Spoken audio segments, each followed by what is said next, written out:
ఏమో సార్, ఉంటే ఉండొచ్చు కూడా సార్. ఏముంది, ఇప్పుడు ఆయన చెప్పారు, కాపులు అవసరం ఆయనకి లేదని ఆయన చెప్పిన తర్వాత మళ్ళీ ఉమ్, ఇప్పుడు ఆయన గురించి తిట్టి ఆయన విమర్శించే అవసరం లేదు కదా సార్. ఎవరి పని వాళ్ళు అవ్- చేసుకుని, ఎవరి పిల్లల్ని వాళ్ళు చదివించుకుని ఆర్థికంగా ముందుకెళ్ళడానికి ట్రై చేయండి సోదరులారా.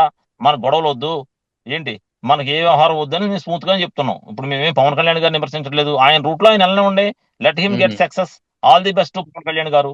వెళ్ళనివ్వండి, మనం ఎందుకు తప్పు మాట్లాడాలి ఆయన్ని? ఇప్పుడు ఆయన కాపులు అవసరం లేదని ఆయన చెప్తున్నప్పుడు మనం వెళ్ళిపోయి ఆయన సీఎం అవ్వు, మనం వెళ్ళిపోయి ఆయన లేనిపోని కూడా దింపడం కన్నా మనం మన పని మనం చేసుకుంటే బెస్ట్ కదండి. ఇప్పుడు మన వ్యూస్ ఆయనకి నచ్చినప్పుడు మనం నచ్చిన వాళ్ళ దగ్గర మనం పోవాలి, అంతే కదా. అంతే కదా. ఎందుకు గొడవ? ఇప్పుడు పవన్ కళ్యాణ్ గారు విమర్శించడం తప్పు. ఆయన ఉద్దేశం ఆయన చెప్పాడు, మేము బాధపడుతున్నాం. కాపు కార్పొరేషన్ నిధులు లేవేంట్రా అని ఇన్ని రోజులు బాధపడ్డాం. దానికి ఇప్పుడు దానికి ఆన్సర్ దొరికింది. కొణిదెల కార్పొరేషన్ గా మార్చాడు. కాపు నేస్తానికి నిధులు లేదేంట్రా అనుకున్నాం, కానీ కొణిదెల నేస్తానికి పని అవుతుంది. కాబట్టి హ్యాపీ.